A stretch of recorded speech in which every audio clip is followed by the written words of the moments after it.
आज से कुछ 2-3 दिन पहले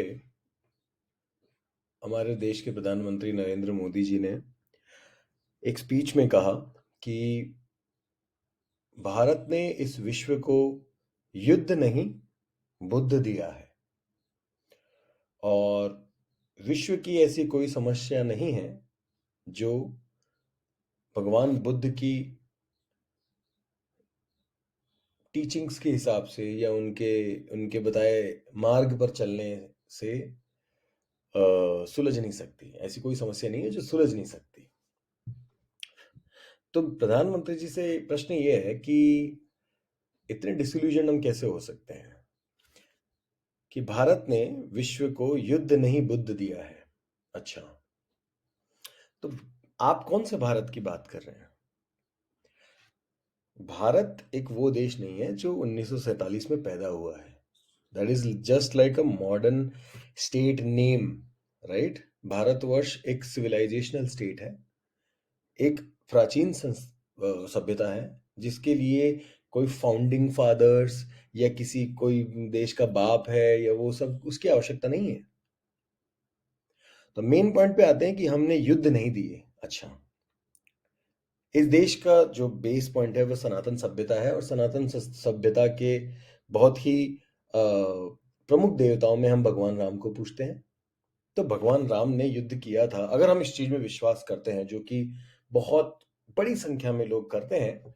तो भगवान राम ने क्या किया था? रावण के साथ में क्या किया था? युद्ध किया या था या वार्तालाप किया था? कुरुक्षेत्र का युद्ध कौरवों और पांडवों के उनके परस्पर मतभेद के कारण हुआ, धर्म और अधर्म के विरुद्ध हुआ। भगवान श्री कृष्ण ने उसी कुरुक्षेत्र के रणभूमि में भगवत गीता का पाठ दिया। तो कुरुक्षेत्र क्या था? युद्ध था या नहीं था? बताइए, किस भारत की बात कर रहे हैं आप? ये किस किस इतिहास को आप ये लाना चाह रहे हैं कि हम ऐसे हैं वैसे हैं?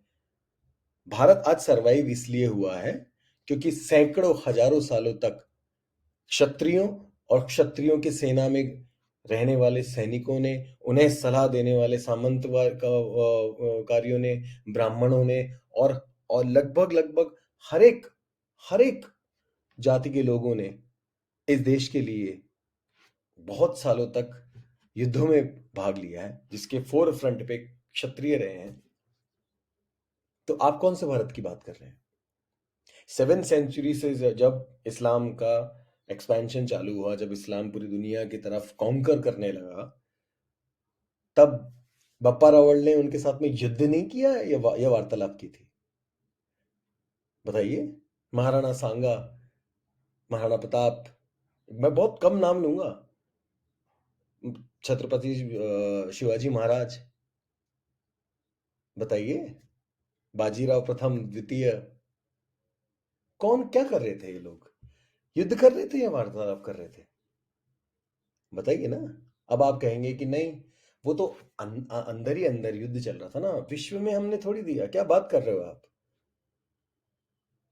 जो चोल साम्राज्य बना, राजराज चोला ने जो पूरा साउथ ईस्ट एशिया कवर किया, चोल साम्राज्य की स्थापना करी, जो आज के मॉडर्न साउथ ईस्ट एशिया के जो स्टेट हैं, लाइक मलेशिया, थाईलैंड और अलग जो जगह हैं, तो वहां पे मात्र वार्तालाप से काम चला था या वहां पे भी युद्ध हुआ था?